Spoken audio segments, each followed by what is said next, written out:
Hello students, मैं अंचल higher ट्वाइडी academy में एक बार फिर आप लोगों के सामने हूं। और अब हम लोग, जैसा मैंने आपसे वादा किया अपने पिछले वीडियो में, कि हम लोग डेली क्वेश्चंस करेंगे पूरे के पूरे सिलेबस से। तो उसी से मुद्दे को आगे बढ़ाते हुए मैं आप लोगों के लिए आज अपने ये जो क्वेश्चंस हैं इनका सेट लेके आया हूं। ये पूरे सिलेबस से होंगे और सारे उसी टाइप के होंगे जिस टाइप के आप लोगों के एग्जाम्स में आते हैं। तो हम लोग ज्यादा टाइम वेस्ट नहीं करते हैं और सीधा अपने क्वेश्चंस पे चलते हैं। तो बेटा, ये आपके सामने आपका पहला क्वेश्चन। किसी तारे की दूरी अर्थ से 4 लाइट ईयर है, 4 प्रकाश वर्ष है, तो किलोमीटर में ये दूरी कितनी होगी? तो बेटा, एक जो लाइट ईयर है वो कितना होता है आपके पास? यहां से शुरू करेंगे अपन। एक लाइट ईयर मतलब प्रकाश एक साल के अंदर जो दूरी तय करता है वो कितनी होती है? प्रकाश की स्पीड कितनी होती है? 3 × 10⁸ मीटर पर सेकंड, मतलब इतनी दूरी एक सेकंड में तय हुई। ठीक है, आपको एक साल की दूरी निकालनी है तो सेकंड को पहले किस में बदल दो? मिनट में। फिर मिनट से किस में बदल दो? घंटे में। ठीक है, तो 60 से 2 बार गुणा कर दिया। फिर उसके बाद में इसको किस में बदल दो? दिन में, तो 24 घंटे होते हैं एक दिन में। ठीक है, और फिर इसको किस में बदल दो? साल में, तो 365 से गुणा कर दो। तो आपके पास एक लाइट ईयर की जो वैल्यू आती है वो आएगी, इसको पूरे को सॉल्व करने के बाद जो वैल्यू आएगी किलोमीटर्स में। ये वाली वैल्यू मीटर में, किलोमीटर में इतनी आएगी। ठीक है, तो ये वैल्यू याद रख लो। अब 4 लाइट ईयर में कितनी रहेगी बेटा? इसको 4 से गुणा कर दो। तो 4 लाइट ईयर में जब आप इसको सॉल्व करोगे तो आपके पास वैल्यू आएगी 3.784 × 10⁻⁴। इसको अपन ने इसको 4 से गुणा कर दिया ना, तो 10 की पावर आ जाएगी आपके पास 13 किलोमीटर्स में, और मीटर में होता तो 16 आ जाते। ठीक है, तो ये क्वेश्चन का आंसर ही हो जाएगा। इस तरह के क्वेश्चन नेवी के अंदर भी आते हैं और एयरफोर्स में कम चांस है, हालांकि इतनी कैलकुलेशन नहीं आती, लेकिन फिर भी आया हुआ क्वेश्चन है ये। तो आप ये वैल्यू याद रखेंगे। ठीक है, एक लाइट ईयर की वैल्यू याद रखो ताकि इसको अपन डायरेक्ट मल्टीप्लाई कर दें, जिससे मल्टीप्लाई करना है। पहला क्वेश्चन काफी सिंपल था, अगले पे चलते हैं। ये दूसरा क्वेश्चन आपको ये कह रहा है कि एक रेलवे क्रॉसिंग है जिस पर एक बस चल रही है और इस तरफ से एक ट्रेन आ रही है। मतलब आप ये मान लीजिए कि इधर से एक बस चल रही है, ठीक है, और इस तरफ से एक ट्रेन आ रही है। ठीक है, बस की जो स्पीड है बेटा वो आपको क्वेश्चन में कितनी दे रखी है? 50 किलोमीटर प्रति घंटा। मैं किलोमीटर यूनिट नहीं लगा रहा हूं इस डायग्राम में। और ट्रेन की जो स्पीड दे रखी है वो दे रखी है 87 किलोमीटर प्रति घंटे। अब एक बस में बैठा हुआ यात्री इस ट्रेन को देख रहा है, तो उसको ये ट्रेन अपनी तरफ किस स्पीड से आती हुई प्रतीत होगी, किस स्पीड से अपनी तरफ आती हुई फील होगी? तो फील होने की बात ये बेटा, ये क्वेश्चन आपका है सापेक्ष वेग से। ठीक है, रिलेटिव वेलोसिटी से।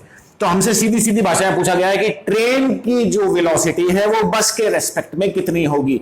ट्रेन का जो वेग है वो बस के सापेक्ष कितना होगा? तो बेटा, ट्रेन का वेग पूछा है बस के सापेक्ष, तो VTB लिख दें। ठीक है, इसका फॉर्मूला कितना होता है? हमेशा पहले वाले की वेलोसिटी माइनस दूसरे वाले की, मतलब जिसकी वेलोसिटी पूछी गई है और जिसके सापेक्ष पूछी गई है उन दोनों को आपस में माइनस कर दो। वेक्टर फॉर्म में इस बात को याद रखना, सदिश रूप में। ठीक है, तो जब मैं इसको वेक्टर फॉर्म में सॉल्व करूंगा बेटा, तो अब इन दोनों के वेक्टर्स के बीच का एंगल कितना है? इस 50 और 87, यानी इस बस और ट्रेन की वेलोसिटी के बीच का एंगल क्वेश्चन में साफ साफ दे रखा है, लंबवत है, 90 डिग्री है। तो दो सदिशों के बीच या दो वेक्टर्स के बीच का एंगल अगर 90 डिग्री है तो हम उनको अगर सॉल्व करेंगे तो a² + b² का अंडर रूट आएगा आंसर में। cos 90 की वैल्यू 0 हो जाएगी। ठीक है, तो ये हो जाएगा आपके पास इसका स्क्वायर प्लस इसका स्क्वायर का अंडर रूट, यानी 50 का स्क्वायर प्लस 87 का स्क्वायर का अंडर रूट। ठीक है, तो आपकी जो ये वेलोसिटी आ जाएगी ट्रेन की वेलोसिटी बस के रेस्पेक्ट में, इसको सॉल्व करने पर आपके पास जो वैल्यू आएगी वो तकरीबन 100 पॉइंट समथिंग आएगी। तो अपना आंसर लगभग इसमें कितना आ जाएगा? 100 किलोमीटर प्रति घंटा। ठीक है, ये आपका दूसरा था। तीसरे पे चलते हैं। अगले क्वेश्चन में ये कह रहा है कि एक गुब्बारा है जो ऊपर की तरफ जा रहा है। कितनी स्पीड से जा रहा है बेटा? ऊपर की तरफ स्पीड हमें दे रखी है v स्पीड से जा रहा है। ठीक है, ये गुब्बारा जमीन से 135 मीटर की हाइट पर है। इंग्लिश मीडियम में ये हाइट की वैल्यू नहीं दे रखी है। अब मैंने जैसा बताया कि क्वेश्चन में मिसप्रिंट है, लेकिन मेरे पास इमेजेस में है ये क्वेश्चन, तो मैं इनको चेंज नहीं कर सकता। तो इसलिए हिंदी मीडियम में दे रखा है साफ साफ कि 135 मीटर ऊंचाई पर इससे एक पत्थर नीचे गिराया जाता है। ठीक है, अब ये पत्थर 5.4 सेकंड बाद पृथ्वी से टकराता है। कितनी सेकंड बाद? 5.4 सेकंड बाद अर्थ से टकराता है। तो आपको ये बताना है कि ये गुब्बारे की स्पीड कितनी थी। जी की वैल्यू अपने को कितनी लेनी है? 10 मीटर प्रति सेकंड। तो अब देखो ऐसे क्वेश्चंस को कैसे सॉल्व करते हैं। सीधी सी बात है, अपने को इसमें विस्थापन, इसका जो विस्थापन या डिस्प्लेसमेंट दे रखा है, कितना दे रखा है बेटा? 135 मीटर। ठीक है, एक चीज याद रखना, ऐसे क्वेश्चंस को जब भी सॉल्व करो तो एक डायरेक्शन को अगर पॉजिटिव ले दे तो उससे विपरीत डायरेक्शन को नेगेटिव लेना पड़ेगा। जैसे मान लो इसके अंदर अपन ने ऊपर वाली वेलोसिटी जो है, ऊपर की जो डायरेक्शन है उसको तो नेगेटिव ले लेते हैं, मैं यहां पे शो कर रहा हूं, और नीचे की तरफ जो डायरेक्शन है उसको हम पॉजिटिव ले लेते हैं, क्योंकि ये वेक्टर्स के क्वेश्चन है, इनको अपन ऐसे नहीं कर सकते। ठीक है ना, कि आप इसमें अपने डायरेक्ट नंबर जोड़ दिए, तो इसमें एक डायरेक्शन को प्लस का ले लो, आप चाहो तो नीचे वाले को भी नेगेटिव ले सकते हो, ऊपर वाले को पॉजिटिव ले सकते हो, कोई दिक्कत नहीं है। लेकिन एक अपने को शुरू में जो चीज मान ली वो लास्ट तक मानते हुए चलना है।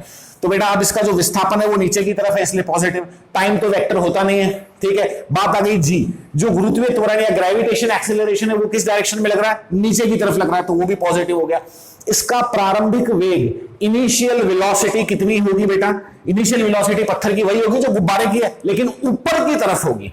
ऊपर की तरफ होगी तो कितनी हो जाएगी? -v। आप कहोगे साहब हमने तो ये पढ़ा है कि जब किसी चीज को गिराया जाता है तो प्रारंभिक वेग 0 होता है। वो तब 0 होता है जब आप रुके हुए हो और फिर उस चीज को छत से या कहीं से गिरा रहे हो, लेकिन यहां पे लगातार ये चीज ऊपर जा रही है फिर आप उसको गिरा रहे हो। ठीक है, तो उसका जो प्रारंभिक या इनिशियल वेग है, इनिशियल वेलोसिटी है, वो ऊपर की तरफ है। ऊपर की तरफ है तो मैंने माइनस की ले ली। अब सीधी सी बात है, कौन सी इक्वेशन काम में ले? हम इक्वेशन काम में ले लेते हैं S बराबर ut plus half at square वाली न्यूटन की। S कितना है बेटा जी? 135। U कितना है? -v। T कितना है? 5.4। ठीक है, देन प्लस 1/2, A की जगह देखो 10, T की जगह यानी 5.4 का स्क्वायर। ठीक है, तो ये आप इस पूरे को जब सॉल्व करेंगे तो ये 10 कट जाएगा, यहां पे आ जाएगा आपके पास 5, इसको उठा के यहां ले आओ, 135 को उठा के वहां ले आओ। यहां को इस क्वेश्चन को, इस पूरी इक्वेशन को सॉल्व करने पर जो v की वैल्यू आएगी वो आएगी आपके पास 2 मीटर पर सेकेंड। कोई डाउट? चलिए आगे चलते हैं। अगला क्वेश्चन हमें क्या कह रहा है? अगला क्वेश्चन ये कह रहा है कि अपने पास एक बॉम्ब है जो कि 20 kg का है। ये बम जब आप एक बात बताओ, अभी मैं इसको फोड़ नहीं रहा हूं, बम फूटेगा, बम फूट के 2 टुकड़ों में टूटेगा, ऐसे क्वेश्चन कॉमन है, बहुत आते हैं। ऐसे क्वेश्चन को सॉल्व करने के लिए हमारी अप्रोच क्या होगी? हम कौन सा तरीका लगाएंगे? संवेग संरक्षण। तो बेटा इस बम का अभी संवेग कितना है, मोमेंटम कितना है? 0, क्योंकि अभी तो रुका हुआ है। ठीक है, तो इसका प्रारंभिक संवेग या इनिशियल मोमेंटम कितना हो गया? 0। मोमेंटम कितना, जिनको मोमेंटम के बारे में नहीं मालूम, m × v, द्रव्यमान गुणा वेग, मास × वेलोसिटी। तो इसकी वेलोसिटी ही नहीं है तो इसका संवेग कितना है? 0 है। अब ये कह रहा है कि जब ये फटता है तो ये 2 टुकड़ों में टूटता है, एक तो 15 और एक 5। ठीक है, बड़े वाले की स्पीड दे रखी है 50, छोटे वाले की स्पीड नहीं दे रखी और हमसे पूछिए तो उसको हम मान लेते हैं v। तो ये जो इसके 2 टुकड़े हो गए, फटने के बाद में ये इसका संवेग हो जाएगा 15 × 50 एक टुकड़े का, 5 × v दूसरे टुकड़े का। लेकिन हम जानते हैं कि संवेग संरक्षण या मोमेंटम कंजर्वेशन ये कहता है जितना मोमेंटम पहले था उतना ही बाद में रहना चाहिए। तो बेटा पहले जो मोमेंटम था उतना ही अगर बाद में रहना चाहिए, तो ये पहले 0 था तो अब भी 0 आना चाहिए। तो वेलोसिटी की वैल्यू कितनी आ जाएगी? इसको वहां ले जाएंगे, 5 से 50 कट जाएगा 10, तो v की वैल्यू आ जाएगी -150 मीटर प्रति सेकेंड। ये माइनस क्या बता रहा है बेटा? ये माइनस क्या बता रहा है? ये माइनस ये बता रहा है कि ये जो वेलोसिटी है ये 50 से उल्टी होगी। 50 से उल्टी का मतलब क्या है? 50 से उल्टी का मतलब ये है कि अगर 15 वाला इस तरफ जा रहा है तो ये तो जा रहा है 50 की स्पीड से, 5 वाला जाएगा 150 की स्पीड से, लेकिन इससे उल्टा जाएगा, इससे उल्टा जाएगा। ये माइनस का निशान यही बता रहा है। तो इसका आंसर आपका क्या हो जाएगा? -150 मीटर प्रति सेकंड। ये आया समझ में? चलिए अगले क्वेश्चन। अगला क्वेश्चन बड़ा सिंपल सा है। अगला क्वेश्चन आपको ये कह रहा है कि एक बंदूक से गोली निकाली फायर की जाती है। एक बंदूक से बुलेट फायर की जाती है। ठीक है, तो आपको ये बताना है कि इस गन का जो संवेग है वो बुलेट के रेस्पेक्ट में क्या होगा। तो बेटा एक बात बताओ, जब हमने बंदूक से गोली नहीं चलाई थी तो बंदूक और गोली दोनों रुके हुए, मोमेंटम कितना है, संवेग कितना है? 0।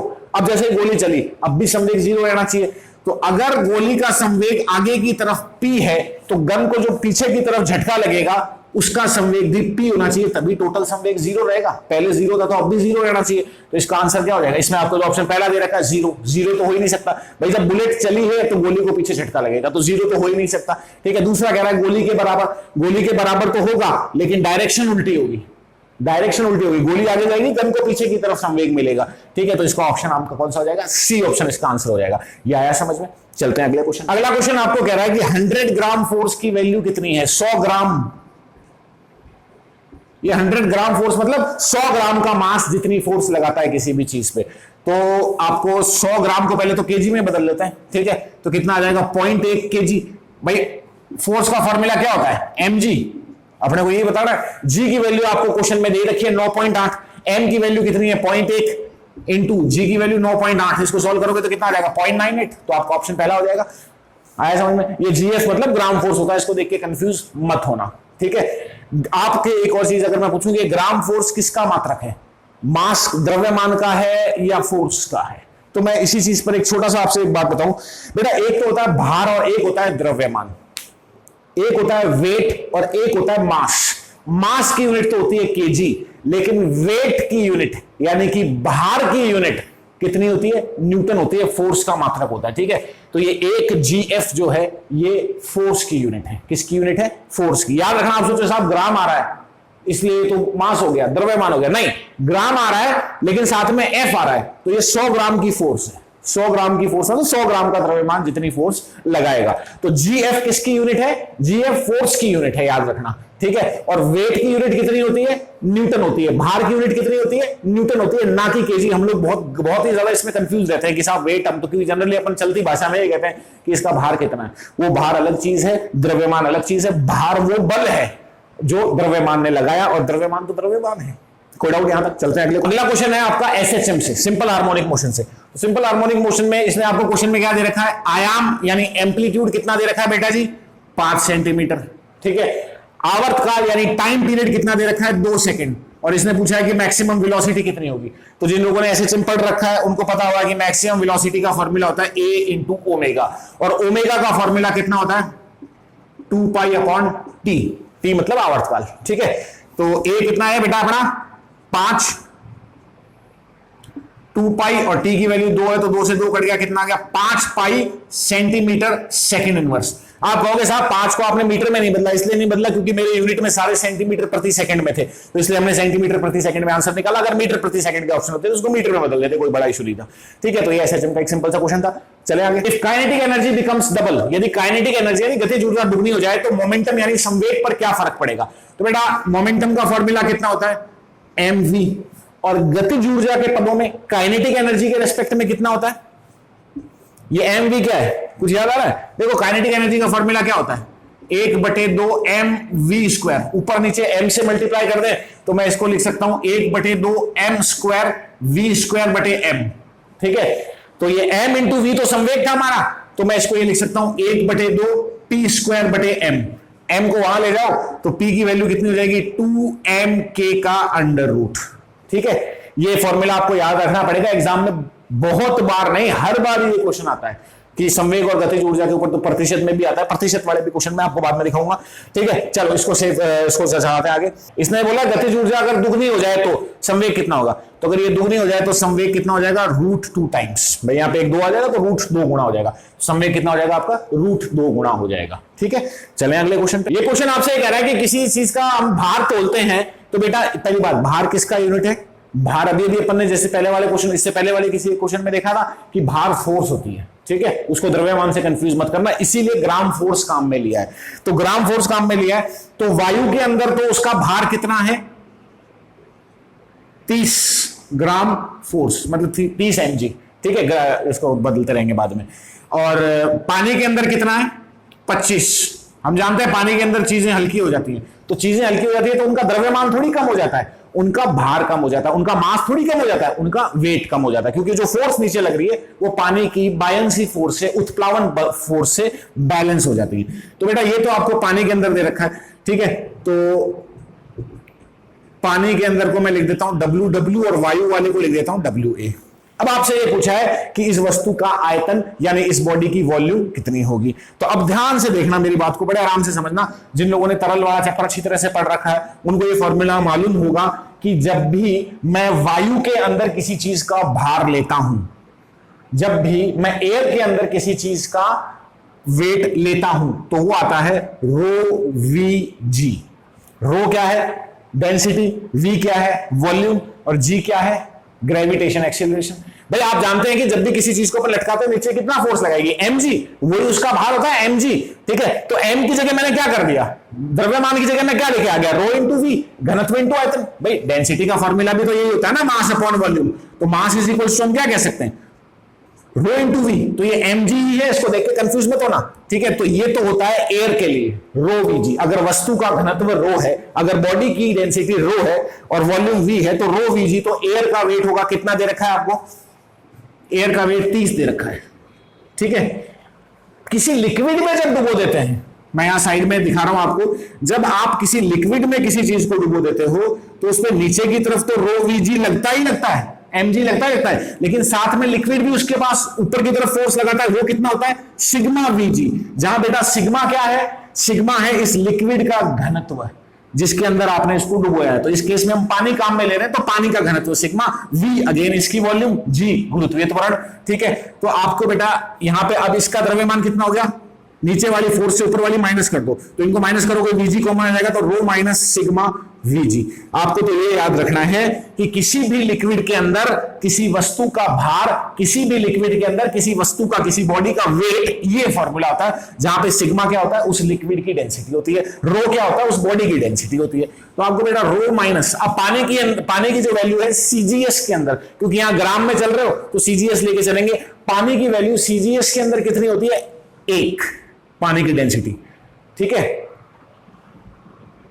और आपसे क्वेश्चन में भी सब कुछ सेंटीमीटर क्यूब में पूछा है, इसलिए अपन ने ये तो रो मतलब मैं आपको यहां कंफ्यूज नहीं करना चाह रहा, ये रो माइनस सिग्मा वीजी की वैल्यू आपको कितनी दे रखी है, 25 दे रखी है। ठीक है, सिग्मा की जगह मैं 1 रख सकता हूं, पानी का घनत्व 1 ग्राम पर सेंटीमीटर क्यूब होता है। ठीक है, तो rho minus 1 VG is equal to 25। अब सीधी सी बात है, इस ब्रैकेट को जब तुम खोलोगे तो रो वीजी की वैल्यू तो 30 है ही, तो 30 minus 1 into VG is equal to 25। तो बेटा वीजी की वैल्यू कितनी आ जाएगी आपके पास, वीजी की वैल्यू आ जाएगी, अपन वीजी को वहां लाए 25 को आना, वीजी की वैल्यू आ जाएगी 5 ग्राम फोर्स। ठीक है, जी को नीचे लेके जाएंगे तो जी की वैल्यू कितनी होती है, जी की वैल्यू जितनी भी होती है 5 ग्राम फोर्स का मतलब ये होता है 5 ग्राम मल्टीप्लाइड बाय जी। तो जी से जी कट गया, तो बेटा ये कितना आ गया, 5 सेंटीमीटर क्यूब।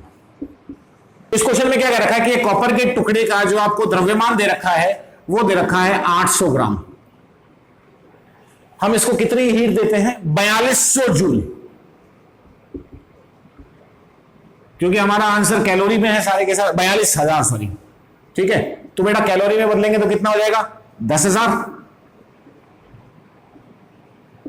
ठीक है, अब इसके बाद में आपको ये कह रखा है कि इसका तापांतर कितना दे रखा है, आपने इसको गर्म किया तो इसका टेम्परेचर किससे 35 से 175 पहुंच गया, तो 175 माइनस 35 कितना हुआ बेटा, 140 डिग्री।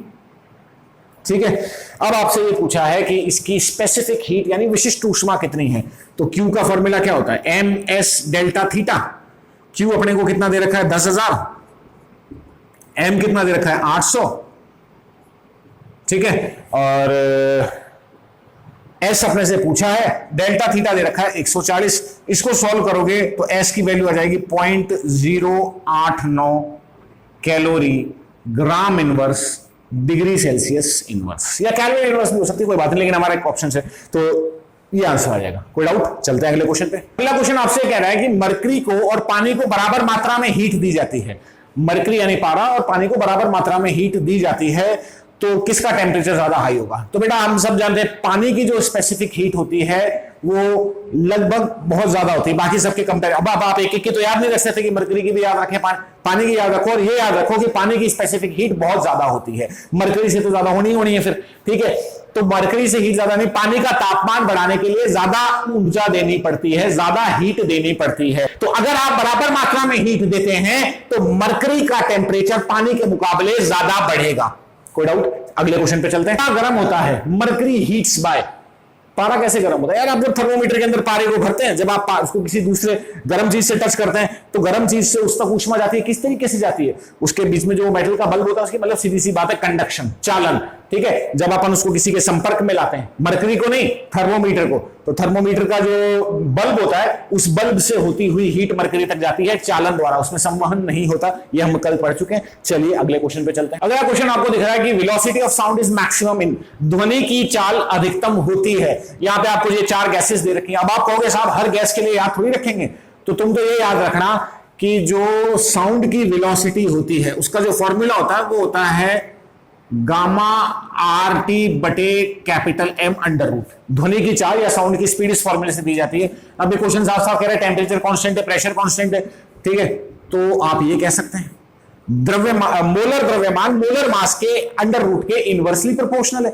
तो बेटा इनवर्सली प्रोपोर्शनल है तो सीधी सी बात है, जिसका मोलर मास जितना कम होगा उसमें स्पीड उतनी ज्यादा होगी। इधर देखो, सबसे ज्यादा कम मोलर मास हम आंख बंद करके कह सकते हैं, मुझे केमिस्ट्री बिल्कुल नहीं आती लेकिन फिर भी मैं कह सकता हूं कि हाइड्रोजन का सबसे कम है। हाइड्रोजन का सबसे कम है तो हाइड्रोजन के अंदर इसकी स्पीड सबसे ज्यादा होगी। ठीक है, अगले क्वेश्चन पे चलते हैं। अगला क्वेश्चन आपसे कह रहा है कि वेवलेंथ ऑफ सॉरी अपन इसको देखो, इसने आपको तरंग दैर्घ्य यानी वेवलेंथ दे रखा है किसका, एक्स रे का। कितना दे रखा है, 2 एंगस्ट्रॉम यानी 2 × 10 की घात -10, 2 × 10 की पावर -10 मीटर। ठीक है, आपसे फ्रीक्वेंसी पूछी है तो बेटा फ्रीक्वेंसी और वेवलेंथ का रिलेशन याद रखना, हमेशा एक दूसरे के व्युत्क्रमानुपाती होते हैं, इनवर्सली प्रोपोर्शन होते हैं, c/λ। अब एक्सरे कैसी तरंग है, कैसी वेव है, इलेक्ट्रोमैग्नेटिक वेव। इलेक्ट्रोमैग्नेटिक वेव की स्पीड कितनी होती है, c है, स्पीड होती है c। ठीक है, तो स्पीड कितनी होती है, 3 × 10 की पावर 8, तो 3 × 10 की घात 8।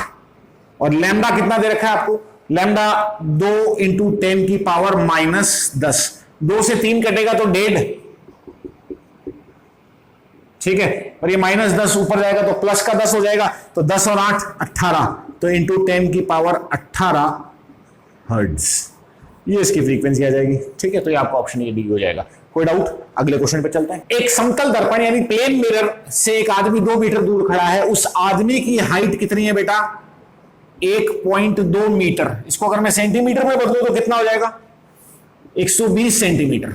100 से गुणा कर दो। ठीक है, अब ये कह रहा है कि जो दर्पण की हाइट है यानी मिरर की हाइट है वो है 80 सेंटीमीटर।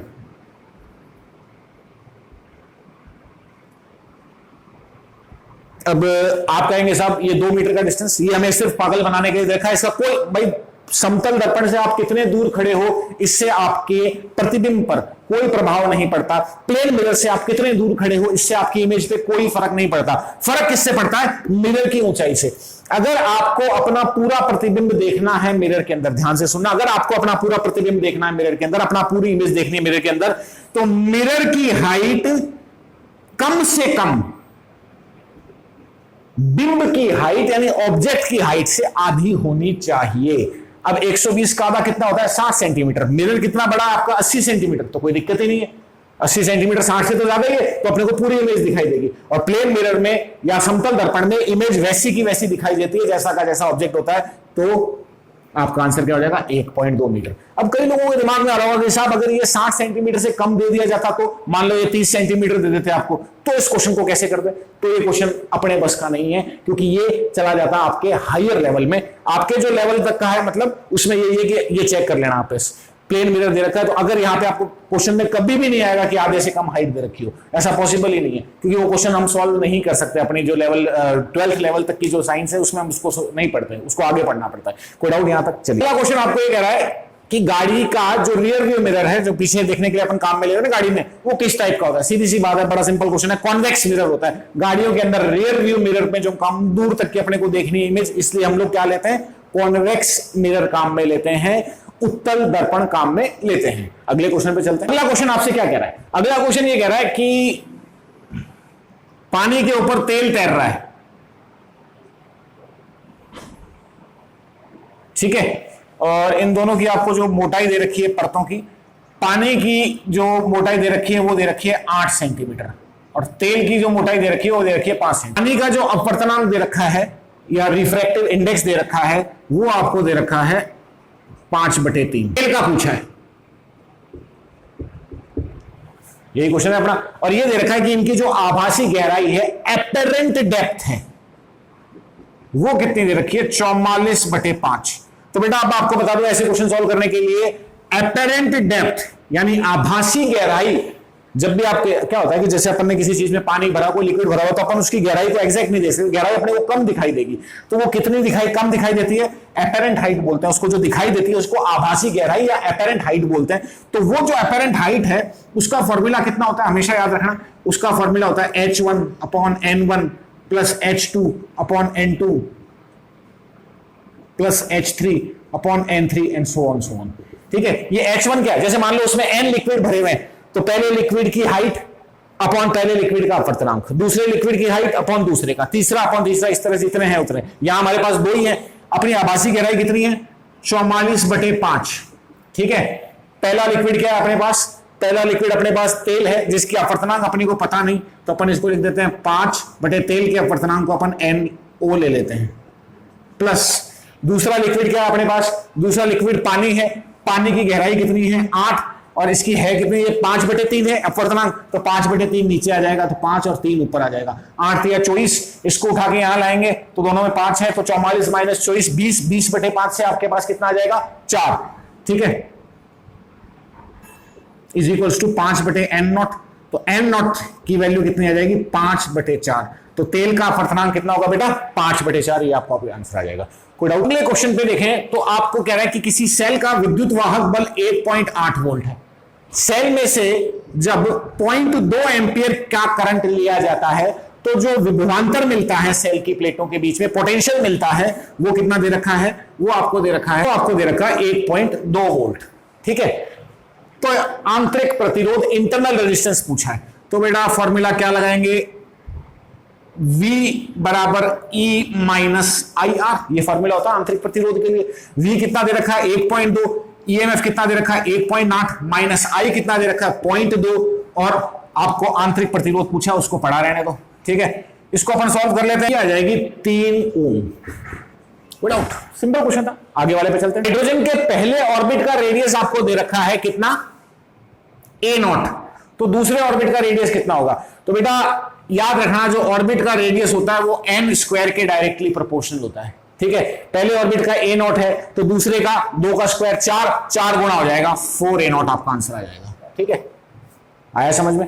तो बेटा ये हमारे आज के कुछ क्वेश्चंस थे जो हमने पूरे सिलेबस के देखे। मैं आपके सामने कोशिश करूंगा कि रोज के रोज इस तरीके के वीडियो लेके आऊं जिसके अंदर मैं पूरे सिलेबस के क्वेश्चंस कंप्लीट कराऊं। जितने भी मैं क्वेश्चंस करवा रहा हूं, मेरे साथ साथ करते रहना। आपके एग्जाम में आपको डेफिनेटली उनमें से कई क्वेश्चन ऐसे कैसे देखने को मिल जाएंगे, कई आपको कॉन्सेप्चुअल लेवल के वैसे के, मतलब कॉन्सेप्ट सेम रहेगा। अगर मेरे साथ जो मैं आपको क्वेश्चन कराऊं समझ के आपने एक एक क्वेश्चन किया है, तो आप डेफिनेटली पेपर फाइट कर लेंगे। तो अपनी कोशिश रहेगी कि मैं आप तक रोज नहीं तो एक दिन छोड़ के एक दिन तो पक्का है कि आपके पास पूरे सिलेबस का एक क्वेश्चन पेपर आएगा इस टाइप का, 20-25 क्वेश्चनों का, और कोशिश रहेगी कि रोज आए। चलिए मिलते हैं बेटा अगली क्लास में, बाय।